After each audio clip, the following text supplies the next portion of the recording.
Olá, queridos amigos do Damásio Educacional. Vamos voltando aqui à nossa aula, aspectos práticos do processo judicial e administrativo previdenciário, tá bom, gente? A gente falou na aula, no bloco passado, sobre prévio requerimento, sobre, na verdade, interesse processual, interesse de agir e como a gente comprova isso através do prévio requerimento. E a gente vai ver agora quais são os tipos de cartas que podem ser utilizadas para comprovar esse prévio requerimento, tá bom? Vamos dar uma olhadinha aqui. E se eu não tiver a carta, como eu posso comprovar a chamada pretensão resistida? A carta aqui que a gente está falando é a carta de indeferimento. Então, a gente vai analisar agora, nesse bloco, começar com agendamento em negativa, tá bom? Mas a gente vai terminar mais ou menos na metade, lá pelos 25, 30 minutos, e a gente já vai entrar logo no item 3 do nosso roteiro de estudos, que é competência para processar e julgar essas cartas de indeferimento, tá bom? Então, vamos lá. Espécies de negativa. Quais são as espécies de negativa que eu tenho?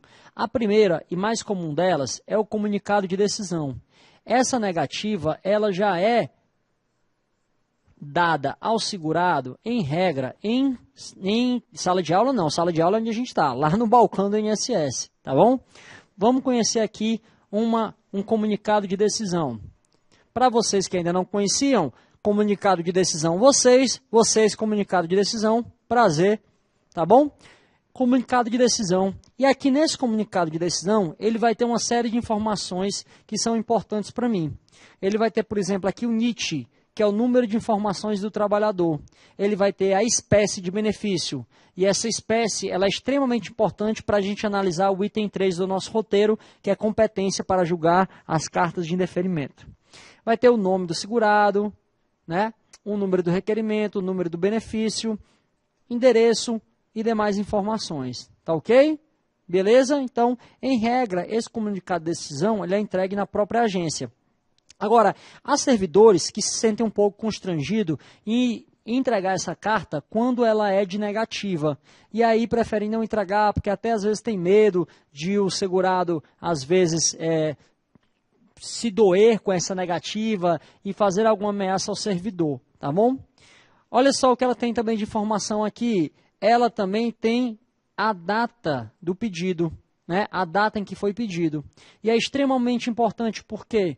Porque essa data do pedido, se eu comprovar no judiciário que o INSS negou, mas que realmente ele tinha direito, aí essa data do pedido vai ser a partir de quando eu vou ter direito ao receber os atrasados, né? É quando é fixada a DIB, a data de início do benefício, ela é fixada na DE, se lá já estavam presentes os requisitos, né? O INSS indeferiu, imagina aí, o INSS indeferiu um pedido de auxílio-doença, tá bom? Pedido de auxílio-doença lá em 10 de janeiro de 2012. E agora eu entrei com a ação judicial e vou pedir em juízo esse benefício. Se eu conseguir comprovar e o perito médico realmente entender, mostrar para o juiz que essa incapacidade já havia desde lá do requerimento, o que acontece? A data de início do benefício, a DIB, será também lá na DER, lá atrás, lá em 10 de janeiro de 2012. E aí os atrasados são desde 10 de janeiro de 2012. 5 anos de atrasado. Professor, por que isso é importante para mim? Porque o advogado previdenciarista, ele normalmente, na maioria dos casos, ele trabalha pró êxito, ele trabalha em cima do êxito do cliente. Até argumente isso sempre com o seu cliente. Amigo, não tem como eu não me dedicar 100%. Eu vou me dedicar 100% ao seu processo. Porque se eu não me dedicar 100% e você perder, eu não ganho nada por todo o meu trabalho. O advogado previdenciarista, normalmente, ele só trabalha mediante o êxito. E esse êxito, ele é cobrado em cima do valor dos atrasados. São os honorários, que, em geral, é de 30%. Ah, professor, tem gente dizendo que é muito, que é ilegal. É não, gente. Os honorários podem ser de até 30%. Até o STJ, que não deveria dar pitaco sobre isso, porque um contrato de honorários é um contrato de vontade entre as partes, ele disse que 50% é muito, mas pode ser cobrado até 30%. No RESP 1155-200, de origem lá do Distrito Federal, tá bom? E aí é muito importante que eu identifique a DER, a data de entrada do requerimento, e que eu prove que lá já estavam presentes todos os requisitos, porque aí a DIB fica na DER. E aí eu tenho direito a todos esses atrasados, e aí os meus honorários serão maiores, tá bom? Onde é que está isso? Nas súmulas 22 e 33 da TNU, por analogia, aplica-se a todos os outros benefícios. A 33 fala de aposentadoria, a 22 fala de benefício assistencial, mas por analogia é a regra. Se eu comprovar que na DER, na data de entrada do requerimento, já estavam presentes os requisitos, aí o benefício é garantido desde lá, tá bom, gente? É possível a concessão de dano moral? É possível. O professor Teodoro Agostinho é especialista no assunto, junto com o professor Sérgio Henrique Salvador, né? Mas ainda há alguma resistência em alguns juízes. No entanto, o dano material é justamente esse pagamento aí desde a DER, né? Eu tenho um dano moral e o dano material. O dano material é o pagamento desde a DER, é o pagamento dos atrasados, o que deveria ter sido pago e não foi. E aí o dano material, se eu identificar que na DER já existiam os direitos, presentes os requisitos, aí deve ser pago o dano material desde essa DER, tá bom? Beleza? Tranquilo? Então vamos lá. Eu fiz um pequeno quadro para vocês, identificando os componentes do comunicado de decisão, tá bom? São esses aqui. E aí eu mostrei, eu fiz aqui, elenquei, né? 1, 2, 3, 4, 5, não estão todos os componentes, mas estão os principais, né? O que é o item 1 ali atrás? É espécie de comprovante, que é um comunicado de decisão. O item 2, o NIT, número de informações do trabalhador, que alguns também chamam de PIS, né? Ou ainda NIS, né? Então, o que é que está aqui? Número do benefício no item 3, número do requerimento 4, número 5, o nome, endereço, tá bom? E aqui no 11, o que é que está? Fundamentação legal, onde a lei diz que pode negar, onde está na lei a fundamentação para negativa, ele diz aqui. E aqui um textinho, que é um texto já formatado no caso de indeferimento online. Esse texto é para benefícios que existe possibilidade de requerimento já pela internet. Aí, como o requerimento é online, ele também tem a possibilidade de um indeferimento online, ou seja, esse texto aqui já está elaborado lá no sistema. Tá bom? E aí tem essas informações aí que são mais importantes para você dar uma estudada. Esse aqui, gente, é um comunicado de decisão, tá bom? Retirado online. Você vê até que, inclusive, ele está todo bonitinho aí, todo colorido, né? Com a logomarca da Previdência e as linhas azuis. É porque ele não foi tirado na agência, ele foi tirado, não foi entregue ao beneficiário na hora, ele foi tirado online, tá bom? Professor, e onde é que eu consigo mais comprovar a negativa do INSS, a pretensão resistida, a resistência à minha pretensão? Através da inclusão de requerimento, no caso de BPC-LOAS. A inclusão de requerimento, que é essa folhinha aqui que você tem, ele dá o número do benefício aqui, ele dá o nome do segurado, ele dá também a data de entrada do requerimento, né, que é essa aqui, ele dá o nome do segurado e dá outras informações aqui, tá bom? Então, através dessa inclusão de requerimento, que deve estar ruim de ver aí no quadro, né? Mas vocês podem pegar o slide e dar uma ampliada nele, ele também é uma forma de eu comprovar essa resistência da minha pretensão pela administração pública. Outro modo, a situação do benefício, que é uma busca online, através desse sistemazinho aí, através desse sistema não, desse linkzinho aí, você pode consultar lá online o indeferimento do benefício, né? Essa consulta ela é feita pela própria internet e ela já economiza seu tempo de ir até a agência e pedir outra comprovação, tá bom? Vamos dar uma olhadinha nela aqui. Esse link aí, você já pode clicar nele, que ele leva você até essa página lá do site da Previdência, tá bom? Você vai ter que escrever aqui o quê? O número do benefício, 612, tarará, tarará, tarará, né? Vai ter que colocar aqui a data de nascimento do segurado, vou botar a data de nascimento do professor, 0706, não vou colocar o ano para vocês me acharem muito velho, tá bom? Aqui, o nome do beneficiário, Tiago da Silva Sauro, né? E o CPF, né? 999, tarará, tarará, tarará. E aí você vai clicar vai ter um clique, vai ter um botãozinho aqui para você clicar, e ele vai aparecer a situação do benefício. Na situação do benefício, no caso, esse é um benefício de BPC, e aí tinha um NB, o nome e a situação, benefício indeferido. Motivo de indeferimento, motivo 141. Não há incapacidade para a vida e para o trabalho. Esse indeferimento aqui, o 141, ele é um dos indeferimentos, tá bom? Que eu já coloquei lá na jurisprudência ao final. Lembra que eu falei para vocês que eu não podia, não ia dar tempo a gente falar dos indeferimentos, a gente só ia até o item 5. Mas eu tinha colocado de bônus para vocês alguns tipos de indeferimento e como desconstituir esses motivos de indeferimento no judiciário. Esse, por exemplo, aí, é um caso que a gente tem ajuda até da própria AGU de como desconstituir. Por quê? Porque a LOAS, a Lei Orgânica da Assistência Social, ela prevê que tem direito ao benefício aquele que está incapaz de prover o seu sustento ou tê-lo provido pela sua família. Não é? Não é isso? Mas a LOAS não demanda que essa incapacidade seja para tudo. Mas vocês podem ver aí, pela nomenclatura, pela terminologia utilizada pelo INSS, que o INSS só concede o benefício se a pessoa estiver incapaz para o trabalho e para a vida independente, né? Enquanto que a lei nunca pediu que ele estivesse incapaz para a vida de uma forma geral. A pessoa não tem que estar lá no estágio vegetativo, acamado, sem poder fazer nada. Basta que a incapacidade dele o impeça de ter acesso ao mercado de trabalho.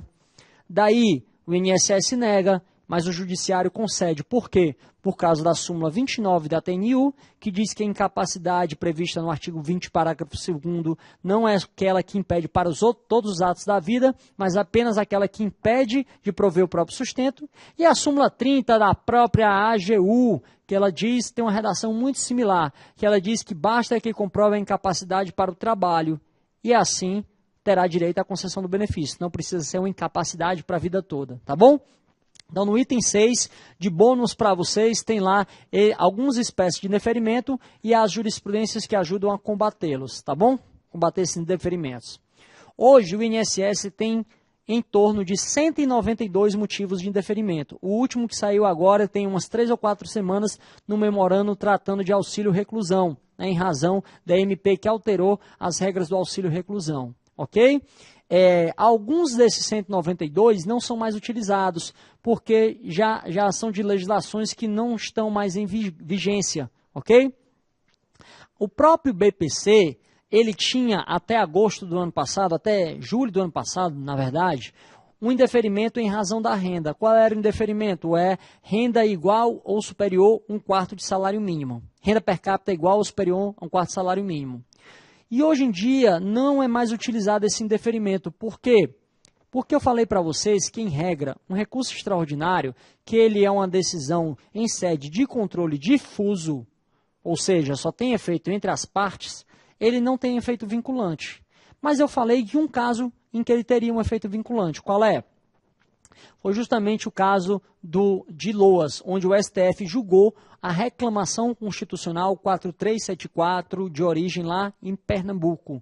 Sobre o que versava essa decisão dessa reclamação constitucional 4374? Ela versava sobre a renda LOAS. Só que a reclamação constitucional, ela também é uma decisão em sede de controle difuso. Então, portanto, também não tem eficácia vinculante, tá bom? Mas observem que nessa reclamação, onde também foram julgados 2 recursos extraordinários, há uma pequena diferença. Qual é a diferença?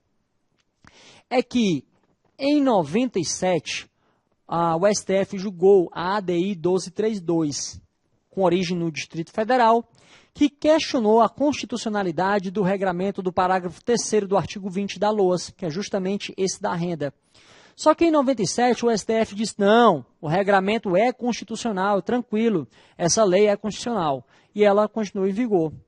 Só que em 2013, um juiz do TRF5 declarou a inconstitucionalidade desse regramento. Uma ADI lá de 97, essa 1232, ela sim é uma decisão em sede de controle concentrado, controle abstrato, portanto, uma decisão em sede de controle abstrato, ela tem eficácia vinculante, porque ela não analisa o caso concreto para aquela pessoa, para aquela situação. Ela analisa a lei de uma forma abstrata para todo mundo. não é um caso concreto. Então, quando ela analisa de forma abstrata, então a aplicação vai ser para todos. Então, a eficácia logo será vinculante. E aí, em 2013, eu tinha uma decisão que agora mostrava o novo posicionamento do Supremo Tribunal Federal quanto àquele julgamento de 97. Observem, a reclamação e os 2 recursos extraordinários são decisões em sede de controle difuso, mas eles estão superando uma jurisprudência de controle concentrado. E aí o STF entendeu que, apesar da decisão ser de controle difuso, uma vez que ela superou uma decisão de controle concentrado, ela adotava agora os contornos de controle difuso. Então, essa reclamação constitucional 4374, com esses 2 recursos extraordinários, eles agora tinham, sim, eficácia vinculante.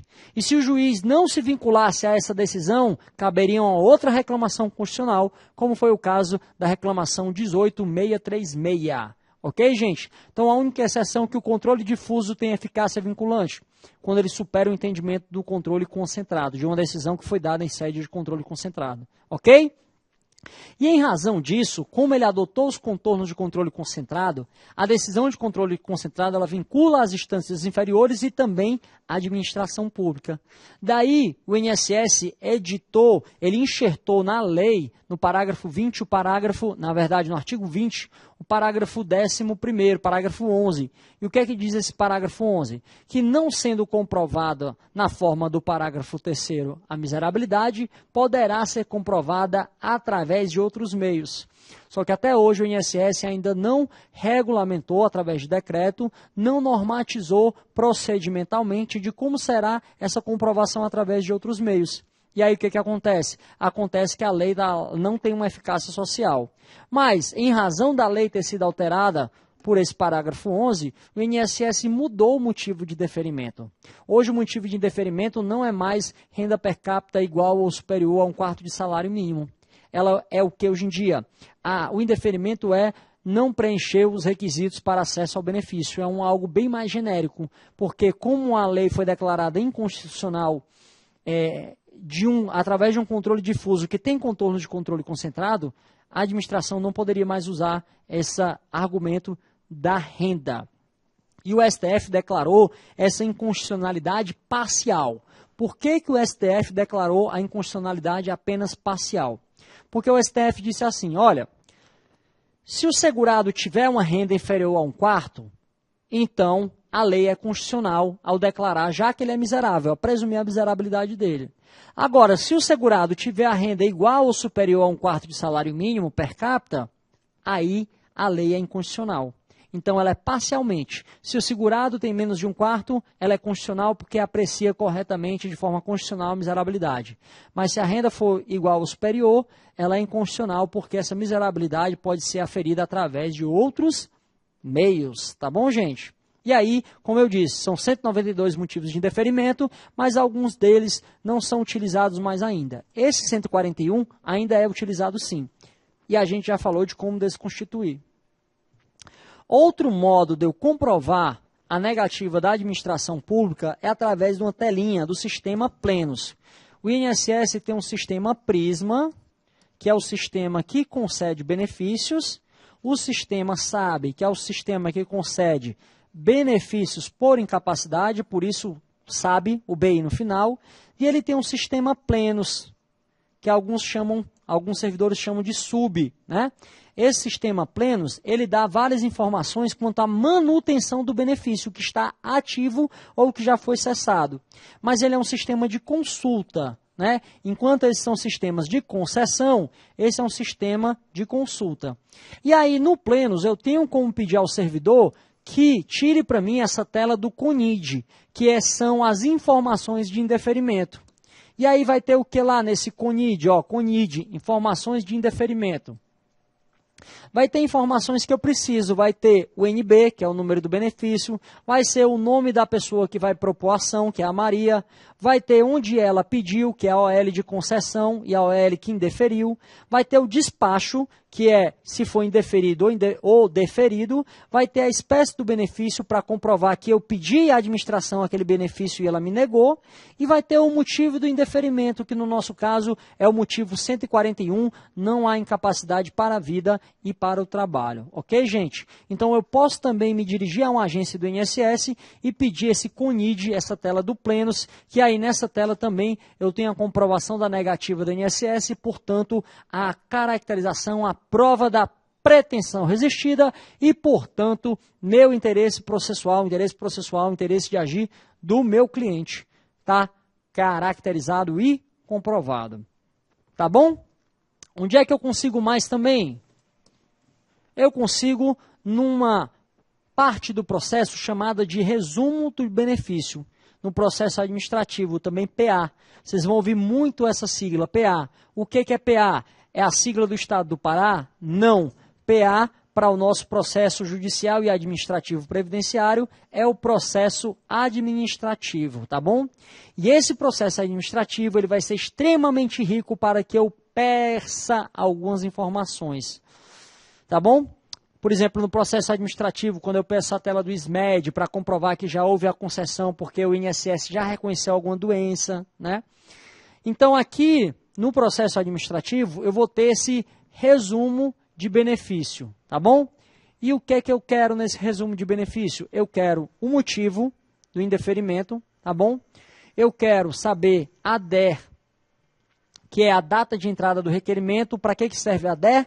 Para que eu comprove se na época da DER existia já a implementação dos requisitos, aí eu tenho direito a todos os atrasados. Ok, gente? Então, eu consigo também, através do resumo de benefícios, comprovar a minha pretensão resistida. Ok?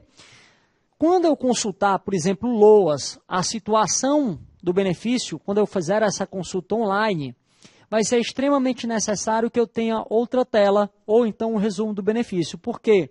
Porque como vocês viram lá naquele exemplo de consulta que eu mostrei, na situação de indeferimento online do BPC, não consta a DER. Aí eu tenho que trazer outro documento onde consta a DER.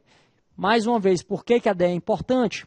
Porque se eu comprovar que na DER, na data da entrada do requerimento, eu já tinha implementado os requisitos, aí eu tenho direito aos atrasados desde a DER, por inteligência das súmulas 22 e 33 da TNU. Beleza, gente?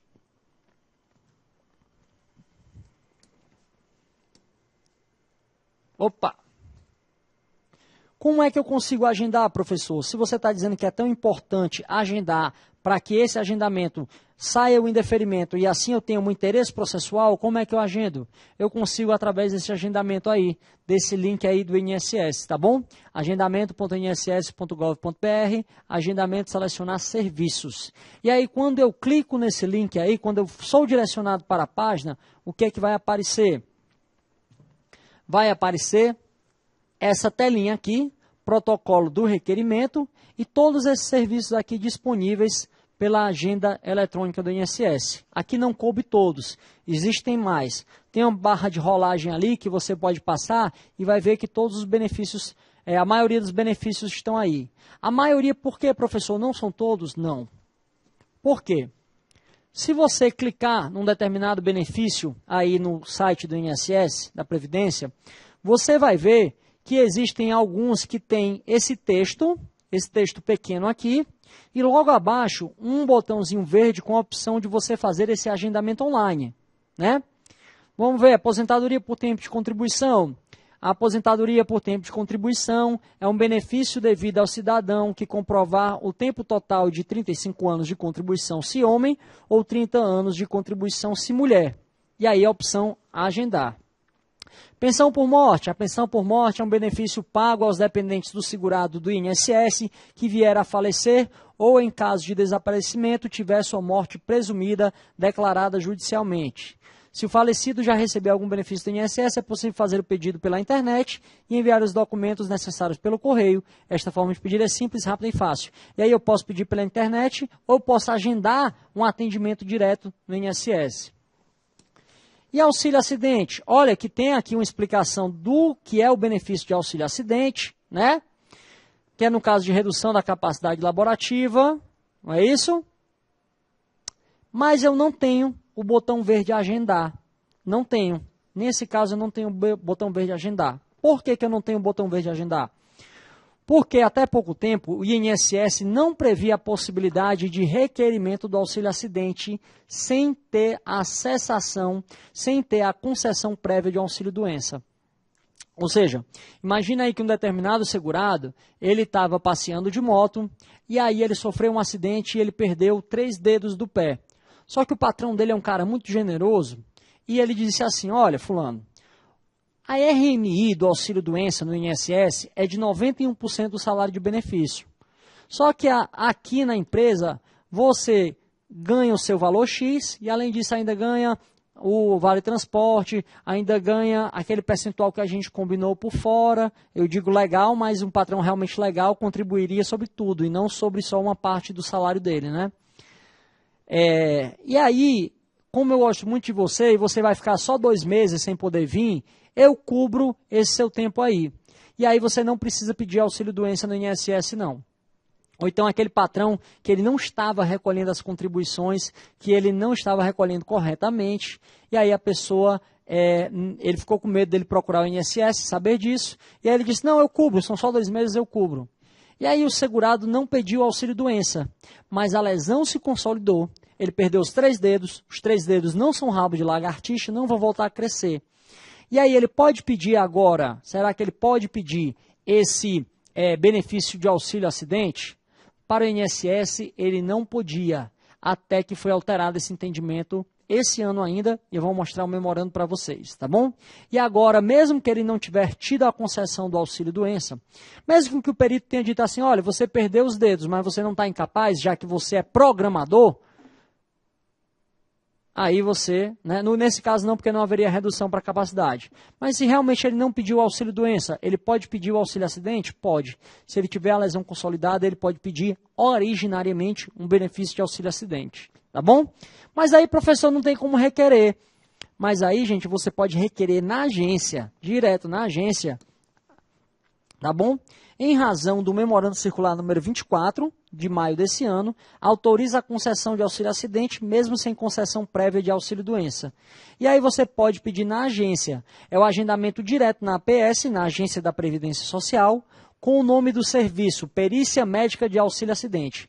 Eu quero pedir aí a Perícia Médica de Auxílio-Acidente. E aí o servidor lhe dá um formulário e você preenche e requer o benefício. Já o INSS, o técnico lá, o perito médico, vai ter esse formuláriozinho aqui para preencher, tá bom? Vai perguntar se é um caso de acidente, se tem relação com o trabalho. Para quê? Para definir se ele é um auxílio acidente de natureza previdenciária ou auxílio acidente de natureza acidentária, tá bom? É preenchido aqui para conceder o benefício, ok? Ou então você pode pedir como um auxílio doença lá pelo site. E aí o médico, entendendo que não é caso de auxílio-doença, mas de auxílio-acidente, ele converte lá o número do benefício. Você vê também que a aposentadoria por invalidez eu também não tenho aqui o agendamento. E é importante quando a gente for estudar competência. Por quê? Porque o benefício de aposentadoria por invalidez, o requerimento é dado todo e unicamente através do requerimento de auxílio-doença.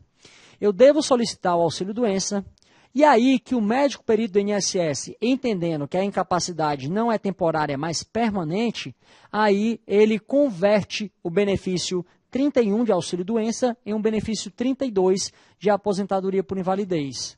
Tá bom? Mas se o médico entender que não há incapacidade, ou o servidor disser que não tem qualidade de segurado, o que é que vai acontecer? Vai ser indeferido o benefício. Mas se eu agendei com o código 31, que é de auxílio-doença, a carta de indeferimento também vai ser uma carta de indeferimento de 31, de auxílio-doença. Professor, eu posso utilizar uma carta de auxílio-doença para pedir lá na justiça a aposentadoria? Eu vou comprovar que o INSS resistiu à minha pretensão da aposentadoria com a carta de auxílio-doença? Vai. porque hoje todos já sabem que é só através do requerimento de auxílio-doença que se transforma em aposentadoria por invalidez. Então, se foi negado sequer o auxílio-doença, há uma presunção de que o benefício mais vantajoso também já foi indeferido, ok? Beleza? Bom, isso vai ter também uma aplicabilidade para quando estudarmos a competência, onde é que eu ajuizo um indeferimento de auxílio-doença acidentário. Quando meu cliente trabalhava e ele contraía uma doença em razão daquela atividade dele. E aí é um benefício acidentário. E aí onde é que eu vou ajuizar? A gente vai ver um segredo do sucesso daqui a pouco aí. Tá bom? É possível utilizar um requerimento de LOAS para auxílio-doença? Será que é possível, gente? Olha só, imagina aí que o seu cliente, ele tinha pedido um LOAS. Ele foi lá e pediu um LOAS. Ou então o inverso, ele foi lá no INSS e pediu um auxílio-doença. Mas lá chegando, o servidor disse que ele não tinha qualidade de segurado. E aí ele chega para você e diz, olha, eu já pedi lá um auxílio-doença. Só que o servidor disse que eu não tenho lá no CNIS constando minha qualidade de segurado. Aí ele chega e conta essa história para você que é advogado. E o indeferimento é de 2010, 5 anos de atrasado, né? Porque que passa 5 anos já está prescrito. Você pode, sabendo com o cliente, contando essa história para você, que não tem qualidade de segurado, você pode ajuizar um pedido de LOAS de deficiente para esse cara que pediu uma aposentadoria por invalidez, um auxílio-doença? Pode. A aplicação da fungibilidade. Os pedidos, os benefícios do INSS, muitos deles são muito próximos. A linha tênue que separa eles é muito fina, é muito tênue, é muito limítrofe. E aí o judiciário tem um entendimento de que eu posso utilizar uma carta de um benefício para postular outro que guarde similitude entre eles. Olha só o que diz aí. Na inicial foi requerida a aposentadoria por invalidez, com efeitos retroativos à data em que foi concedido o benefício assistencial, sob a tese de erro na implantação da vantagem. E aí, não há que se falar em sentença extra petita, na medida em que a mesma tratou a demanda como se tratasse de auxílio-doença, em aplicação à fungibilidade dos benefícios. Nas questões previdenciárias, em sintonia com a jurisprudência do COLEM do STJ e deste tribunal, RESP 824075. Tá bom, gente? Os benefícios são muito similares. Aí é muito possível que ele não tenha direito a um, mas tenha direito ao outro. É tanto que a gente viu que também pode acontecer o inverso. Ele pode ter direito a mais de um tipo de benefício, porque eles são muito parecidos. E aí eu aplico a fungibilidade. Aí imagina aí que seu cliente, tá bom? Chegou com essa carta de 2010, com a carta de LOAS de deficiente, que foi negado, aliás, de auxílio-doença, que foi negado pela falta da qualidade de segurado. Aí você acendeu a luzinha e disse assim, vamos usar essa carta, porque eu vi na aula do professor Tiago que eu posso aplicar a fungibilidade, vamos usar essa carta do auxílio-doença e pedir um LOAS. Já que você não tem qualidade de segurado, mas tem a deficiência, passou pela perícia médica, então a gente pede um LOAS. Se você não tem renda, beleza. Só que aí, quando você ajuizou a ação, o juiz mandou fazer um laudo social, em razão da súmula 79 da TNU, e a casa do cara era bem bonitinha, tinha TV de tela plana, que é o satanás do laudo social. Olhe, se o assistente social vê uma tela plana na casa do seu cliente, aí é caixão em vela preta, raramente você vai conseguir superar esse laudo. Porque parece que há um entendimento que o pobre tem que ser aquele pobre daquela pobreza suja, imunda, que ele não pode ter algum eletrodoméstico bacana, né? E aí, esse seu processo ele foi julgado improcedente em 2017. A pergunta que fica, quando foi julgado improcedente, o seu cliente foi lá e você foi explicar a situação para ele. E aí o cliente disse assim, doutor, realmente eu sei que é difícil, né? Porque eu até tinha um emprego, só que o meu patrão disse que não ia assinar carteira e eu ganhava até bem, por isso que minha casinha é boa. Aí você acende outra luzinha, o quê? Como assim? Então, não aferiram sua qualidade de segurado porque suas informações não estavam no CNIS, mas a gente pode comprovar. Você, por acaso, tem algum recibo aí? Aí ele diz assim, não, doutor, não tenho não.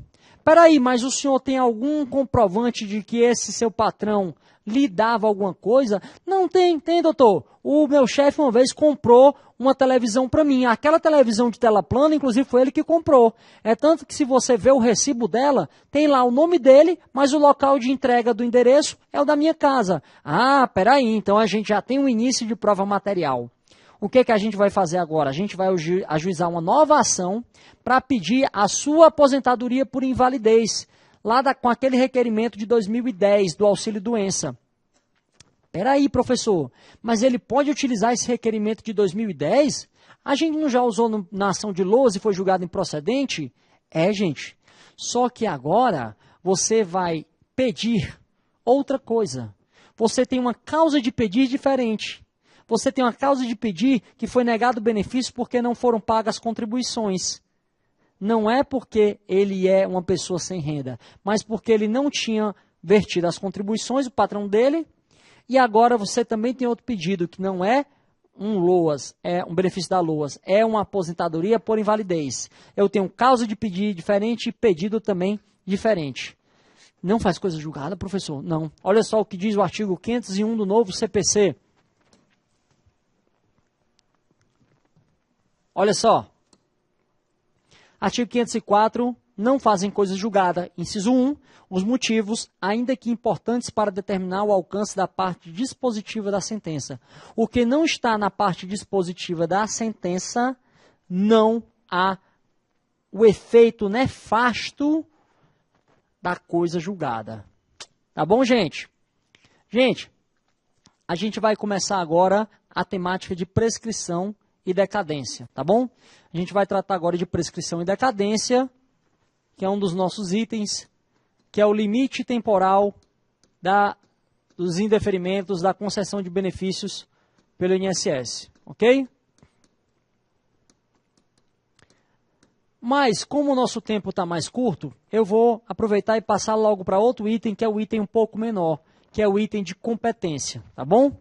A gente vai analisar agora, com a carta de indeferimento na mão, quem será que é competente para processar e julgar esse indeferimento do INSS, ok? Então, em termos de competência, a gente vai ter que ir lá na Constituição Federal e analisar já quem é competente para o quê. Mas, primeiro, eu vou ter que saber que o INSS ele tem uma numeração para cada tipo de benefício dele. Tá vendo? Pensão por morte, Código 21, B21, benefício 21.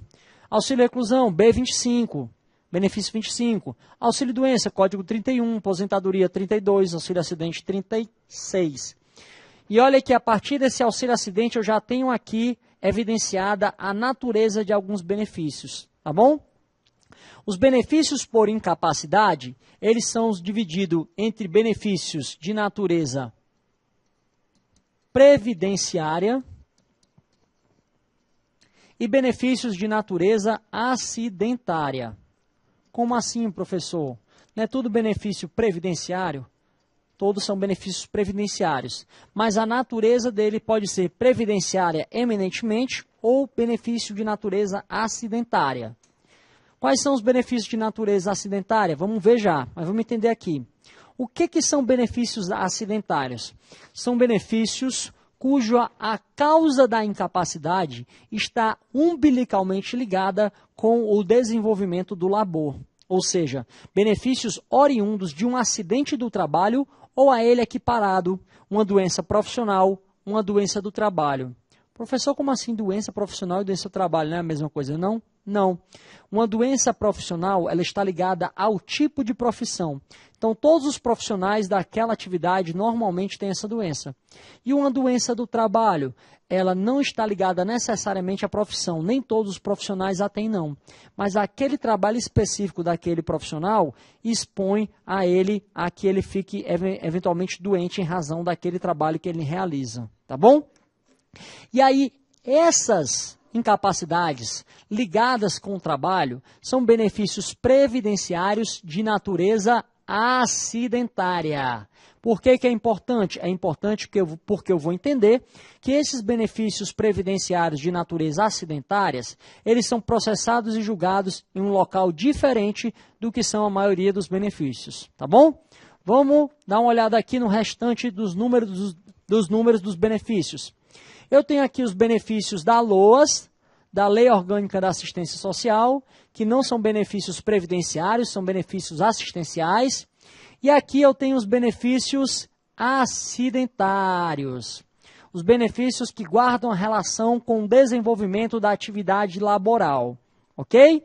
Por último, eu tenho o salário família, que ele não tem um número. Por quê? Porque ele é pago pela empresa e o INSS ressarce depois através de uma compensação. Mas como a sua concessão não é e a sua manutenção não é administrada pelo INSS, o INSS não tem uma numeração para ele. Bom, mas gente, esses 3 tipos de benefícios aqui, o B91, que é o auxílio-doença ligado a um acidente do trabalho, o B94, que é um auxílio-acidente, e como ele não tem aqui especificando que é previdenciário, eu já sei que ele é de natureza acidentária, e a pensão por morte ligada a acidente do trabalho são benefícios previdenciários de natureza acidentária. E aí, como a natureza deles é acidentária, a competência pela Constituição Federal será de uma justiça específica. Qual é a justiça? Vamos dar uma lida primeiro no artigo 109, inciso 1 da Constituição, para entender a regra geral. Aos juízes federais compete processar e julgar, inciso 1, as causas em que a União, entidade autárquica da União, claro, ou empresa pública federal forem interessadas na condição de autoras, rés, assistentes ou oponentes, exceto as de falência, as de acidente de trabalho e as sujeitas à Justiça Eleitoral e à Justiça do Trabalho. Exceto as de falência, as de acidente de trabalho e as sujeitas à Justiça Eleitoral e à Justiça do Trabalho. Vocês já devem ter ouvido falar que o governo federal está promovendo uma reforma da Previdência Social. Ele enviou ao Congresso Nacional uma PEC, uma proposta de emenda constitucional de número 287. E essa PEC, ela é de uma vilania singular, ao retirar vários direitos sociais já conquistados pelo trabalhador. No entanto, ela traz um único dispositivo que seria, sim, benéfico ao segurado, que é o quê? Tirar aquela exceção do acidente de trabalho da redação do artigo 109, inciso 1. Ou seja, se a PEC passar, essa competência para processar e julgar os benefícios previdenciários de natureza acidentária será também da Justiça Federal. Professor, e por que é algo positivo? Porque, gente, a Justiça Estadual, pela essa característica dela residual, tudo que não é da Justiça Especializada é da Justiça Estadual, é uma justiça abarrotada, uma justiça com milhões de processos. Isso faz com que haja uma demora muito grande na entrega da jurisdição, de que o jurisdicionado tenha efetivamente o resultado da sua lide apreciado. E em razão disso, nós torcemos para que essa competência venha mesmo para a Justiça Federal. Tá bom? Então, como regra, é a Justiça Federal, porque é o juiz federal, mas a exceção é benefício de natureza acidentário, não vai ser lá julgada. Ok, gente? E aí eu tenho uma regrinha também, prevista no parágrafo 3º, que é o quê? Serão processadas e julgadas na Justiça Estadual, no foro do domicílio dos segurados ou beneficiários, as causas em que forem parte instituição de previdência social e segurado, sempre que a comarca não seja sede de vara do juízo federal. E se verificada essa condição, a lei poderá permitir que outras causas sejam também processadas e julgadas pela Justiça Estadual. É a chamada competência delegada. O que significa isso? Imagina aquela cidadezinha do interior, onde fica bem distante de uma vara da Justiça Federal, o segurado ter que se deslocar até essa sede da Justiça Federal. É um tanto impraticável para alguns segurados que estão já em estado de necessidade e precisam da tutela do Estado do benefício previdenciário. E a Constituição, respeitando o princípio da inafastabilidade do Poder Judiciário, disse o quê? Se não tiver vara federal na sua cidade, você pode exercer a competência delegada e ajuizar na Justiça Estadual. No entanto, como é uma competência delegada, observe que há uma diferença, que é o quê? Se eu ajuizo uma ação na competência delegada na Justiça Estadual e eu quero recorrer daquela decisão, o meu processo será julgado na instância superior, que no caso vai ser o TRF daquela região, Tribunal Regional Federal. Então vejam que a competência delegada ela está limitada ao primeiro grau. No segundo grau, o recurso será interposto na Justiça Federal, no Tribunal Regional Federal. Diferentemente dos benefícios acidentários. Os benefícios acidentários, a competência originária dele é na própria Justiça Estadual. E em razão disso, a Justiça Estadual vai ser competente, inclusive em segundo grau, para processar e julgar aquele pedido de benefício. Olha só, compete à Justiça Ordinária Estadual o processo e o julgamento em ambas as instâncias das causas de acidente do trabalho, ainda que promovidas contra a União e suas autarquias, empresas públicas ou sociedades de economia mista. Em ambas as instâncias. Como a competência originária é da Justiça Estadual, se eu quiser recorrer daquela decisão, o meu processo deve ser endereçado ao Tribunal de Justiça daquele Estado. Na competência delegada, não. O segundo grau vai ser processado e julgado no TRF daquela região. Mas no caso de benefício acidentário, é Tribunal de Justiça. O recurso vai para o Tribunal de Justiça. E aí a pergunta que não quer calar. Então, se o meu cliente se acidentou na empresa, terei de ajuizar uma ação na estadual, na Justiça Estadual? Gente, a regra é que sim. Mas há casos cinzas, né? A vida nem sempre é preta e branca, então a gente tem alguns tons de cinza. Qual seria esse tom de cinza? Imagina que o seu cliente chega para você e diz que trabalha com radiologia. E ele agora é portador de neoplasia maligna. Como é que você vai saber se ele realmente contraiu aquela neoplasia em razão da radiação? Você não tem como saber. É uma mera conjectura, uma mera suposição. E aí, o que é que você pode fazer nesse caso? Se o seu cliente procurou o INSS e o INSS negou o benefício, nós vimos que o agendamento de benefício de auxílio-doença acidentário ou de aposentadoria por invalidez, todos eles são concentrados, eles se iniciam com o requerimento de auxílio-doença 31, o geral, genérico. E é o médico do INSS, perito, que reconhecendo que há um NTEP, um nexo epidemiológico técnico profissional, com a atividade dele e a doença, é que transforma esse auxílio-doença, quando concede, num 31 para o 91. Mas se ele indefere o benefício, porque acha que não há incapacidade, aí ele indefere com o código 31. E aí o seu cliente vai chegar para você com a cartinha de benefício 31. E o que você pode fazer com isso? Você pode ajuizar, como a prova que você tem da pretensão resistida é de 31, de um benefício de auxílio-doença de natureza previdenciária e não de natureza acidentária, por mais que você ache que aquela neoplasia é em razão da radiação do trabalho, não levante isso na hora. Ajuize a ação na Justiça Federal, né? Ajuize a ação na Justiça Federal e deixe o médico perito da Justiça Federal dizer se aquele benefício é de natureza acidentária ou não. Professor, e se ele disser que é de benefício de natureza acidentária, ele vai dizer para o juiz e o juiz vai extinguir o processo sem resolução de mérito, não é? É verdade. No entanto, até esse momento você tem o quê? O laudo médico, o que é a maior parte do gargalo da Justiça Estadual. E aí você, de posse do laudo médico, você tem a extinção do processo, mas pega o laudo médico e aí ajuiza na estadual, inclusive pedindo o julgamento antecipado da lide, pois você já tem a prova pré-constituída.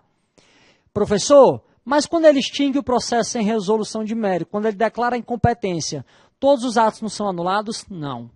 Apenas declarada a incompetência do juiz, apenas os atos decisórios serão anulados. Atos interlocutórios, como é uma perícia médica, não é anulado. Então você tem a prova emprestada. Tá bom, gente? Beleza? Tranquilo? Tranquilo. E aí uma outra pergunta.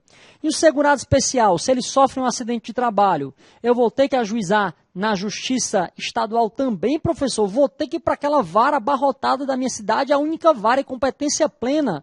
Não, gente. Olha só, quando um segurado especial se acidenta, eu quero saber de duas coisas dele. Que duas coisas são essas? Eu quero saber, primeiramente, se ele realmente está incapaz, né? E além de saber se ele está incapaz, eu vou querer saber o quê? Eu vou querer saber se ele também é segurado especial. E como é que eu sei se ele é segurado especial? O juiz vai fazer algumas perguntas. Ele vai perguntar, O senhor vai quantos dias na roça? O senhor planta o que lá? E aí vai fazer perguntas pegadinhas para saber se ele realmente é segurado especial. O senhor sabe o que é rosetar? O senhor sabe o que é plantar de salto? O milho dá em quanto tempo? E dá quantas espigas por pé? O senhor sabe o que é um tamboeiro? O senhor faz o acero na terra? O senhor sabe o que é o Pai Luiz? Quem é que limpa lá a terra? Como é que é feita a limpa da terra? Em quanto tempo dá o feijão? O feijão lá é aquele mais ligeiro ou aquele mais demorado? O feijão tardão? Ele vai fazer essas perguntas que são típicas da atividade campesina. Inclusive, que a gente sugere que tenha um curso sobre essas características da atividade campesina, né? Que são muito importantes para que o advogado conheça, até para identificar se o cliente realmente é segurado especial, porque a gente sabe que vale aquela máxima de que o advogado é o primeiro juiz da causa. Então, gente, a gente já vai saber se, baseado nesse tipo de pergunta, a competência realmente seria da Justiça Estadual. Mas a gente está terminando por aqui, nosso tempo está esgotando, então vai ficar para o próximo bloco, tá bom? Aproveita, bebe uma aguinha lá, curte o Instagram do professor, segue ele lá no Facebook, no Instagram, @Thiago LOA, ou então na nossa página lá no Facebook, professor Thiago Albuquerque, tá bom? E já a gente volta mais aqui direto do Complexo Damásio de Ensino, do Damásio Educacional, com mais prática judicial e administrativa previdenciária na nossa aula, tratando especificamente de aspectos práticos do processo previdenciário, tá bom, gente? Já a gente se vê.